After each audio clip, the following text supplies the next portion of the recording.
ऐसे तो हिंदुस्तान में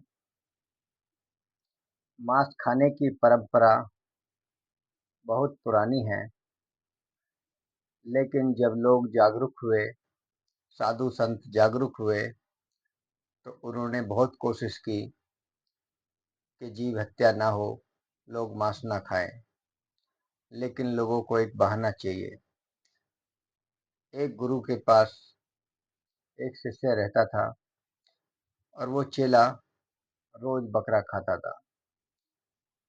एक दिन गुरु उसके घर गए तो उसने दावत में भी बकरा ही बना दिया।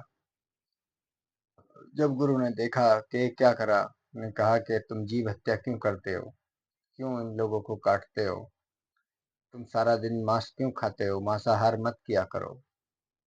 तो चेला बोला, गुरुजी मैं नहीं खाऊंगा तो मर जाऊंगा, मेरी मजबूरी है, मुझे रोज मांस खाना है, मुझे आदत बन गई है, मैं छोड़ नहीं सकता। गुरुजी ने कहा कि इसको छुटाना तो बहुत मुश्किल है, पर मैं इसको एक उपाय बताता हूँ। गुरुजी ने कहा कि तुम 1 साल में यज्ञ करो, और जब यज्ञ करो तो यज्ञ करके तुम एक बकरा काट के खा लिया करो। कम से कम रोज रोज तो बकरा नहीं कटेगा। 1 साल में एक बकरा कटा तो 364 बकरे बाकी बचेंगे।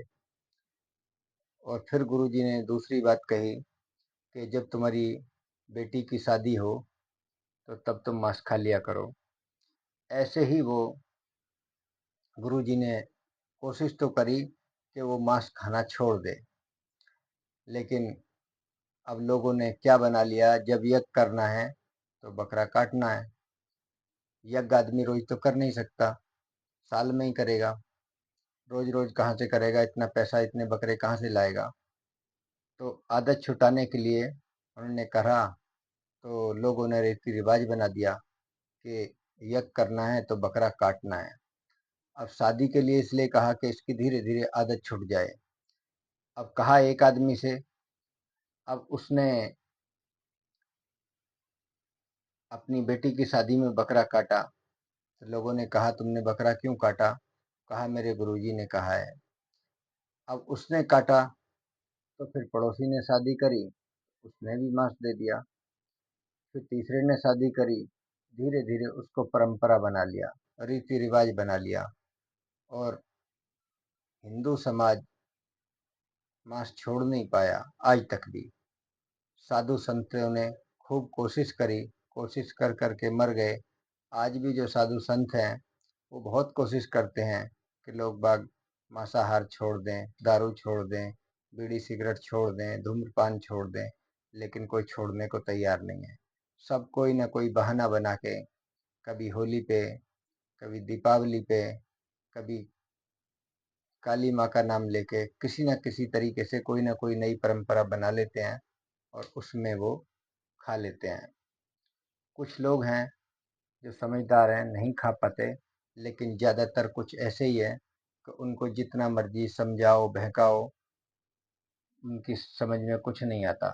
कहते हैं हम कि हम छोड़ देंगे। बहुत सारे सत्संग होते हैं, बहुत सारे प्रवचन होते हैं, लोग सुनते भी हैं।